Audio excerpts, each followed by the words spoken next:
Good morning to everybody and welcome to a pranzo col NIC, a lunchtime webinar series focused on project management. This is Tony Ciccardi, a PMI volunteer and Deputy Director of the Piemonte Val d'Aosta branch at PMI NIC. The today webinar, please, can you go to the other slide, the second slide, John? Thank you. The today webinar is focused on personal qualities, all the capabilities that makes you strong in something, all those capabilities that can make the difference for you. We have the pleasure to talk about core qualities with John Bax. John is a trainer, a coach, a consultant, and a speaker in the field of human resources. Before I pass the floor to John, I would like to give some information on the webinar. The first one is that John, during the webinar, will ask you something on your core qualities. You can use the chat to answer to the question, so we can collect all the relevant qualities from audience and use it as example that John will use during the speech. The other issue is that we can use the same chat, the same channel to make question to John, and at the end of the webinar, John will give you the answer accordingly with the remaining time available. So, ladies and gentlemen, it now gives me great pleasure to call John Bax. Please, John, the floor is yours. Thank you, Tony, for the introduction. Welcome to all the attendees, and happy that you join in. First of all, I'd like to wish you all to be and stay safe and sound in these turbulent times and to make the best of every day. As you can see, the title is Core Qualities Beyond Strengths and Weaknesses. Now, core qualities is the concept I will talk about, and I will lead you in this webinar through the concept and the principles about core qualities and how it can be applied to support you in your personal and professional development, and how also to cooperate in the best possible way with team and project team members, even if you don't like them that much. Now, the subtitle is Success is Built on Competence, Not on Incompetence. And I think that's even very much relating to beyond strengths and weaknesses. And I would like to shortly explain a bit about it. If the title is Success is Built on Competence, Not on Incompetence, which in fact has a lot of truth in it, then we might ask ourselves, how come that we human beings pay more attention to the weaknesses of people and how to improve them, or to the failures of people and how to avoid or correct them, instead of looking at the strengths of people and how to exploit them, or the successes and what we can learn from it. Now, one reason why we as human beings tend to look at more at the weaknesses or at the things that have to be improved is simply because it works well. I mean, it brings us improvements. That cannot be denied. Another reason is more psychologically. We human beings have the tendency that we want to fix things, to cure things. You see it also in the classic psychology. That drives us also to look more at things that need to be improved. I always have a sentence as a contradiction to it, is that you don't have to be ill to get better. So that's too good to bear in mind, that this is essential in the core qualities, because it has the approach to focus mainly, but not only, but mainly on the natural strengths of people.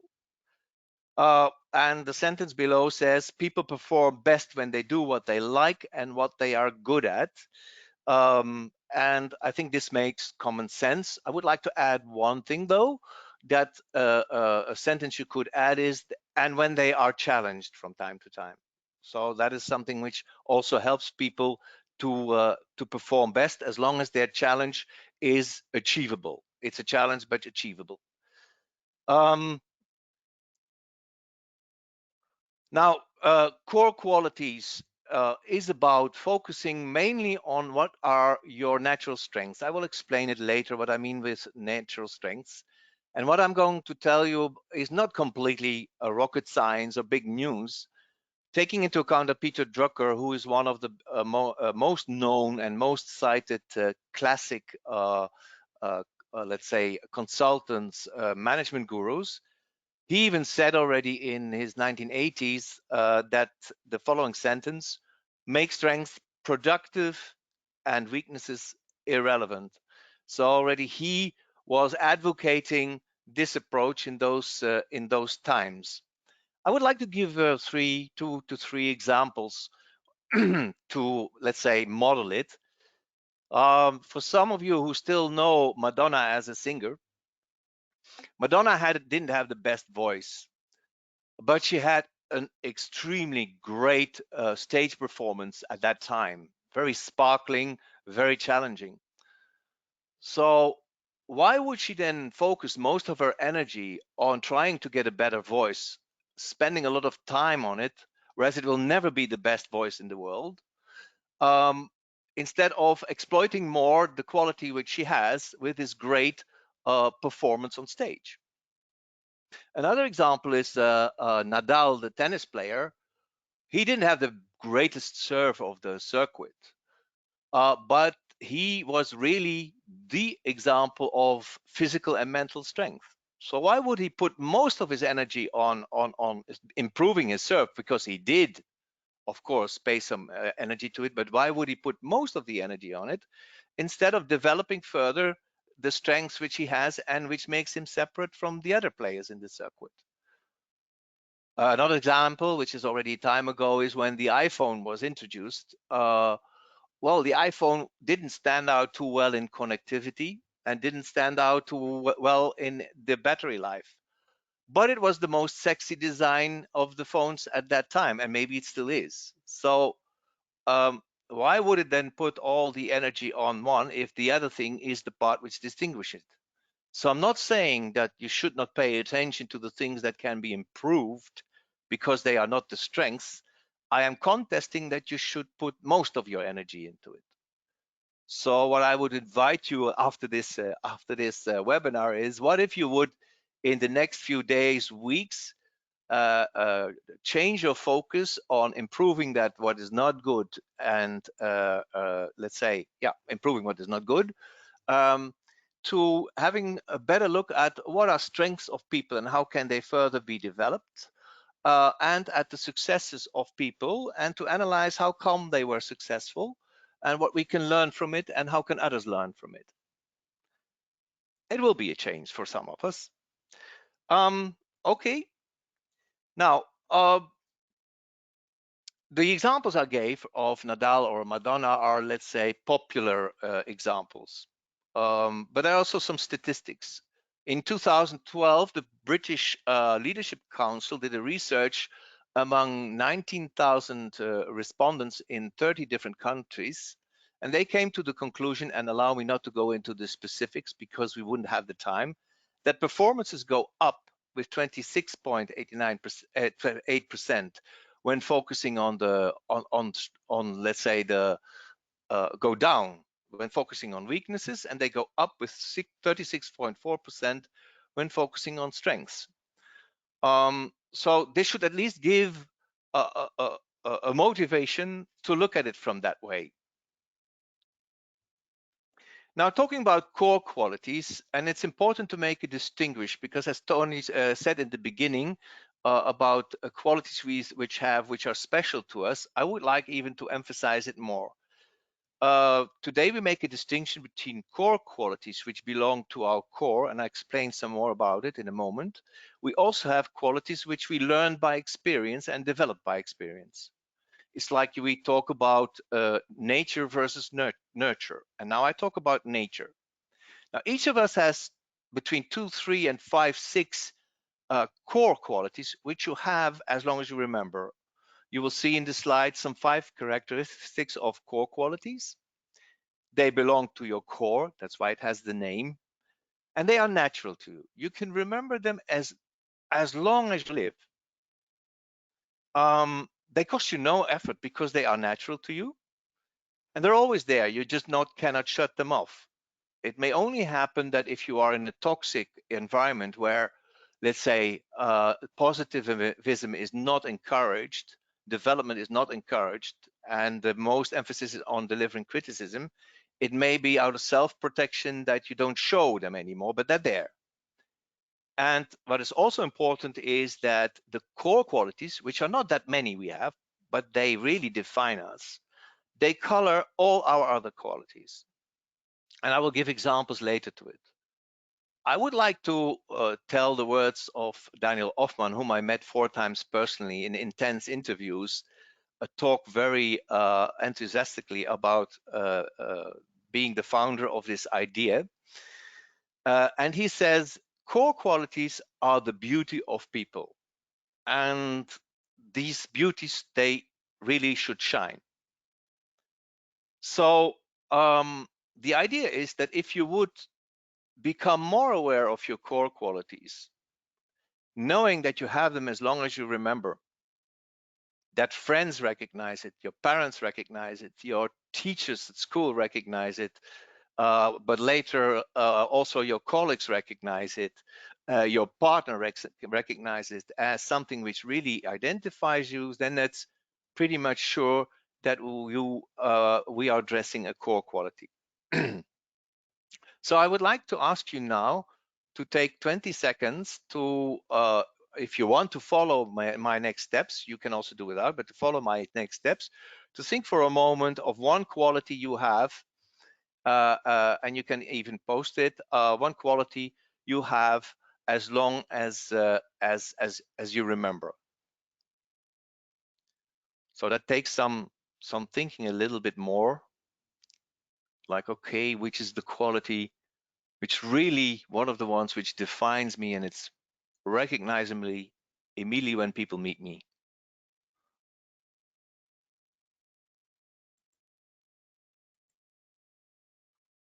Okay, I see here a couple of answers coming in.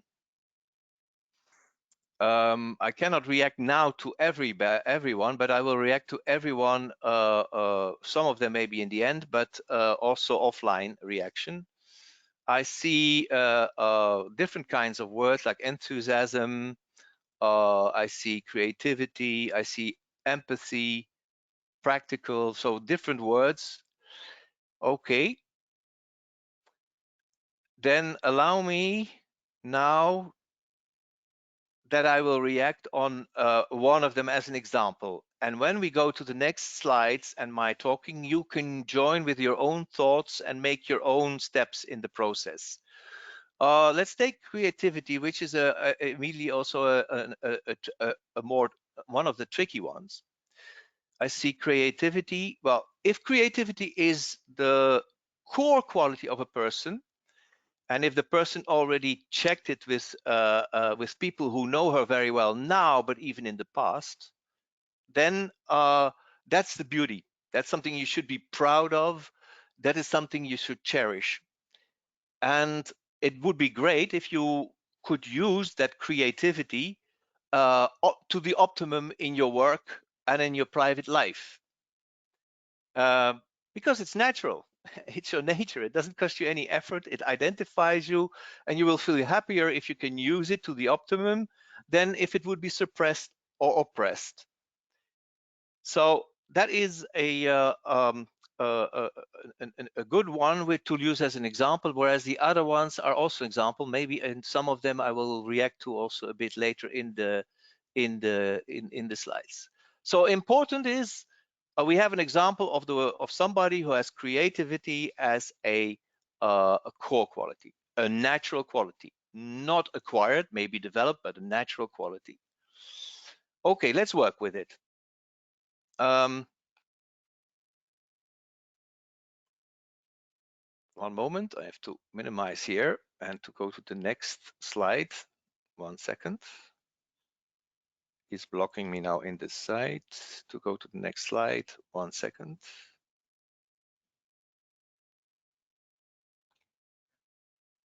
I cannot get now to the next slide. Something is blocking me. No, it's in your side. Oh, 1 sec.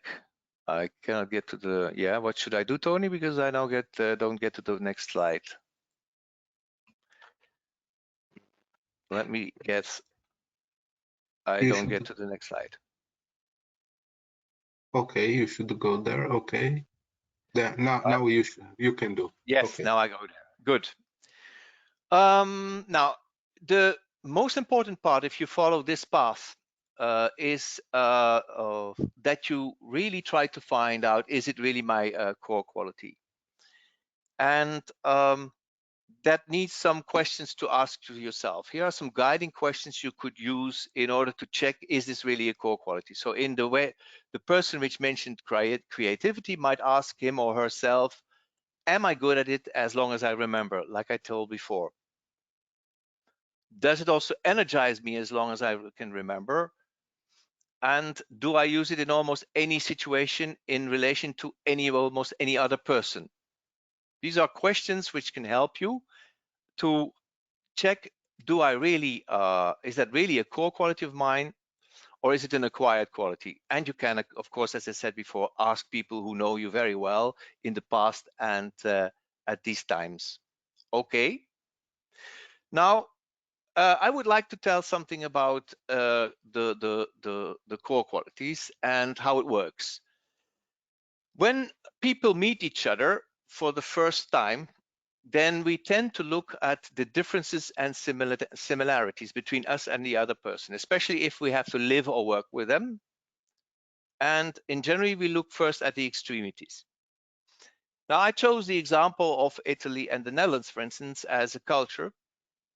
And one of the things, if I would be living in Italy for a longer time because I have some Italian friends, I would for surely say they are passionate.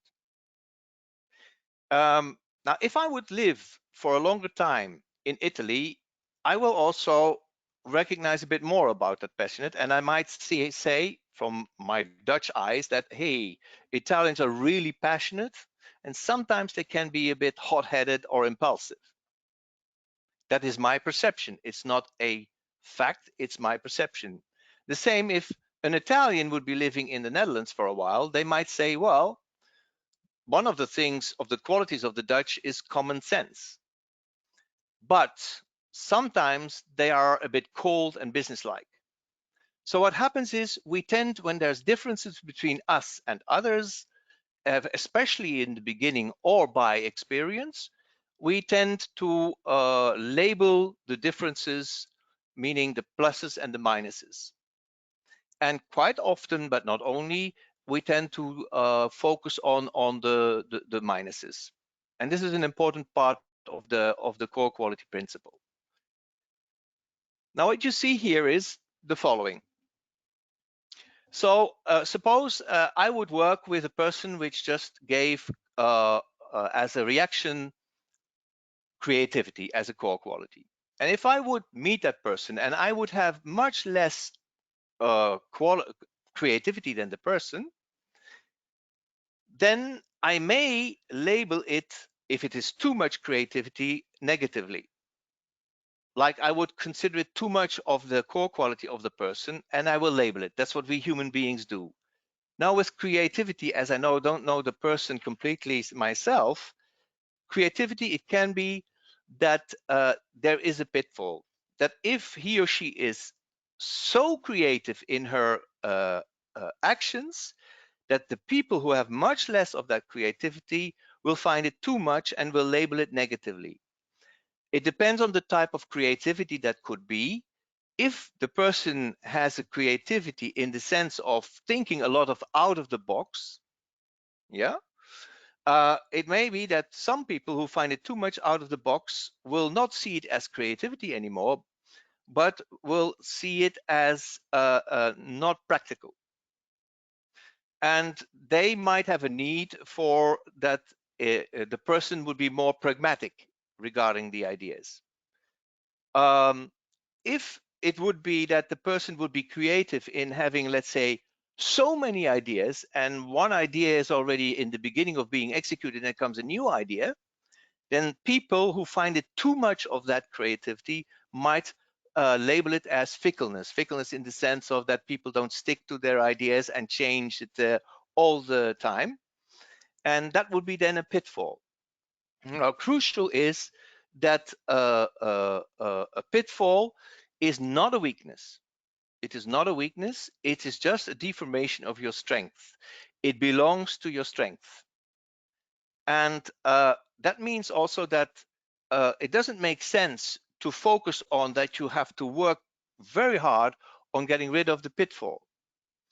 Now, in the example of the person with creativity, it may be that the challenge would be, and the challenge is the positive opposite of the pitfall, that the people who find it too much would wish the person to be more consistent in the ideas, or to be more pragmatic in the ideas. And if that person needs to cooperate with these people, then it would be good not to ignore it and pay attention to it. One important thing is, and that is again beyond the strengths and weaknesses, is that the person is happy with the core quality creativity and lets it shine. It smiles at the pitfall and says, yeah, sometimes I might be a bit too fickle, or I might be too much out of the box. That's part of me. So doesn't judge negatively on the pitfall.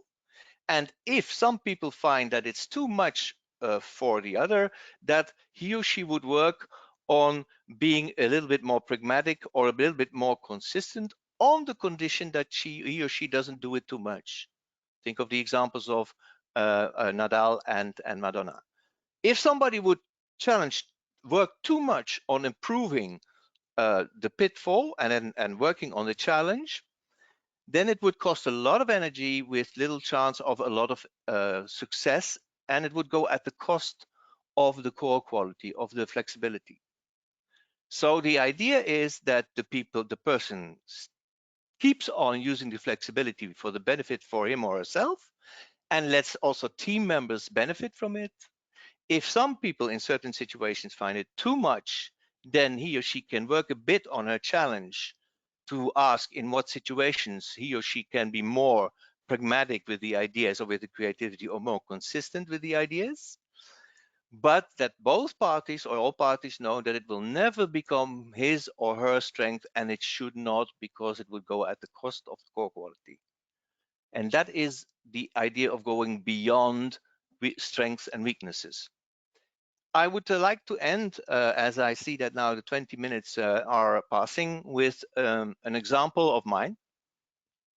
If you would get me in the team, you would get somebody who has determination as a quality, and you will notice it immediately. What you will also notice, if I am too much determined in what I do to your own standards, you would consider me pushy. And at the moment that you also express to me that I am working, and the way I do my work and the way I communicate is too pushy for the person, so he or she doesn't see anymore my core quality, but only my pitfall, then it may be that the person would wish, John, can't you show a bit more patience when you come with ideas, or with deadlines, or with things to be achieved? Then I will take that into account, ask which specific situations I could change a little bit of my behavior. And now the important thing is, I'm not going to work on eliminating my pushiness. No, I'm going to work on integrating patience and determination. So to develop a more patient way of being determined. But do not ask me to become a very patient person, because that's not me. And I would consider somebody who is too patient, or me myself being too patient for my standards, as now I'm being passive. And that's my allergy. That's what I don't want. So that is the idea of the core qualities, which distinguishes itself from, let's say, the acquired qualities. And I will skip a few slides, which you will receive anyhow, with a last 5 statements. If your professional life gives you enough space to use your core qualities, you will most likely feel great. If your professional life does not give you enough space to use your core qualities, then I would advise you ask for it or even claim it, because it's natural to you. It doesn't cost you any energy, and you and others can benefit from it. When some people find that you show too much of your core quality, then you enter your pitfall, but it is not your weakness. It's part of you. It's part of your signature. It's just too much of your core quality in a certain situation to certain people. And if you want to do something with that pitfall, development is not about working hard of improving your pitfall, but about integrating your core quality and your challenge. In my case, just a more patient way of being determined, but determined I will be. And there's another one. You can learn a lot from people you are allergic to. If I have to develop patience, a bit more patience into my way of being determined, then I can learn it from people who have patience as a core quality. Now, if somebody has patience as a core quality over my standards, I might label that person as slow or inactive or passive, which is weird because that is the essence. The ones that I'm allergic to on the core quality level are the ones I can learn the most from. So instead of avoiding them, I should try to cooperate with them, because he or she can learn from me, I can learn from the other person. So much for the core qualities with the sentence, your weakness will never become your strength. Or in other words, you can teach a cat to bark, but the bark will be lousy. Okay? Okay, thank you, John. Very Welcome. interesting. Very interesting, and also there are some questions from audience that I would like to pass Yeah. to you, just to give the opportunity to answer. And the first one is that we have some core qualities in personal point of view, but also probably is there any also core qualities in the organization, and if yes, what is the relation between personal core qualities and organization core qualities? Okay, that's a challenging one, but I can react to it straightforward. First of all, the answer is yes.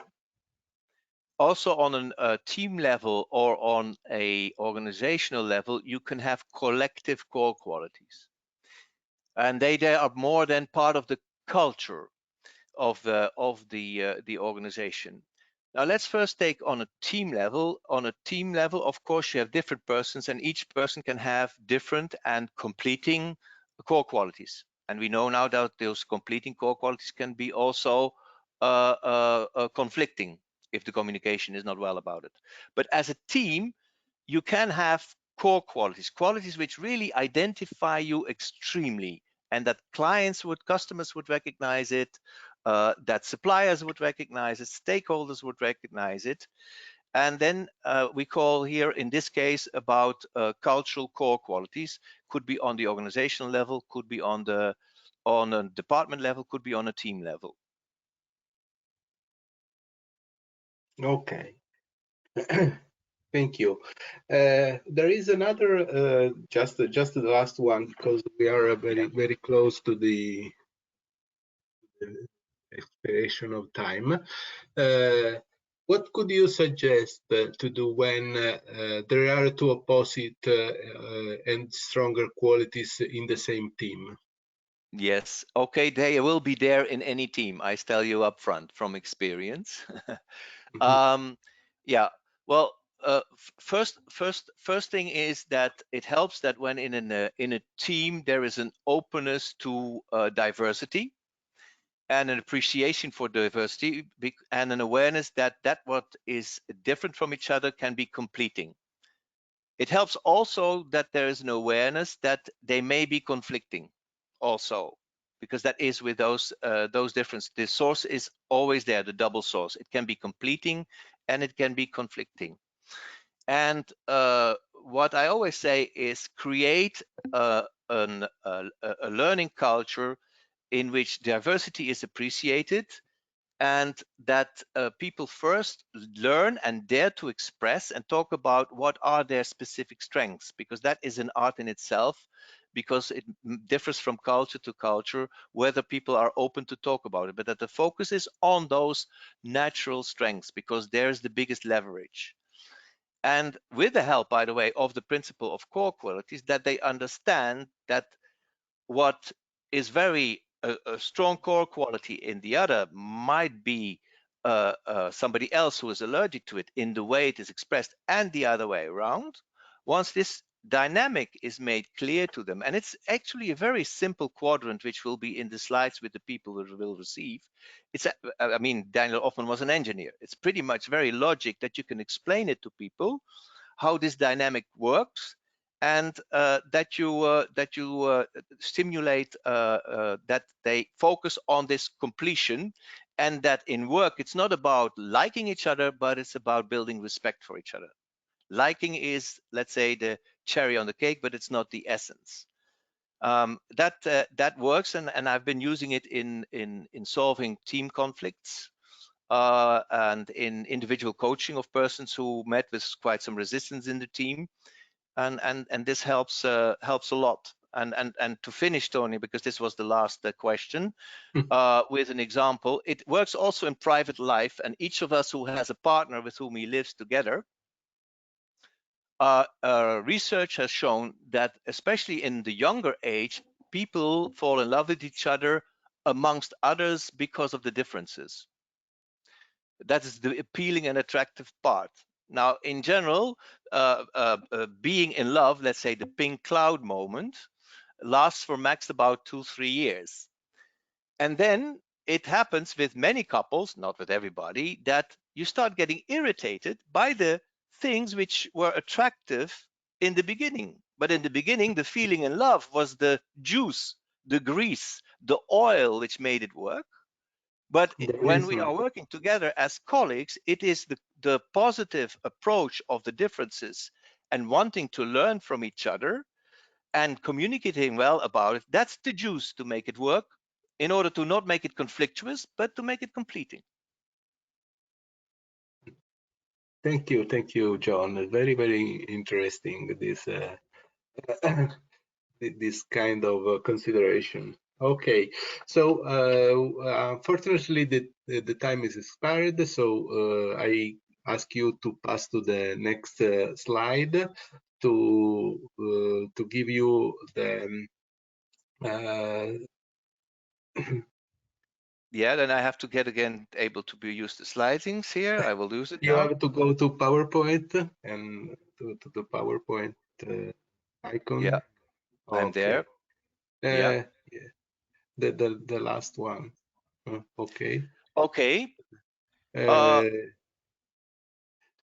the other one. Okay. The other one. Okay. Yes. The next webinar of A Pranzo con il NIC will be with Fabrizio Neri, la presa di decisione e le alternative irrilevanti. And the last one is the of this session will be the last webinar of Angela Salvatore that we have heard already 2 times with the 10 chiavi per una vita più felice anche in periodi di quarantena. This will finish the series of Angela, and we'll finish this session. Naturally, we will continue also, and the agenda is going on. Please. Okay, thank you. Just some bureaucratic questions. You receive a feedback poll for feedback. This is not something only bureaucratic. It helps us to understand if the quality that we are giving you. And if you have inserted the ID PMI, the PDU will be charged automatically.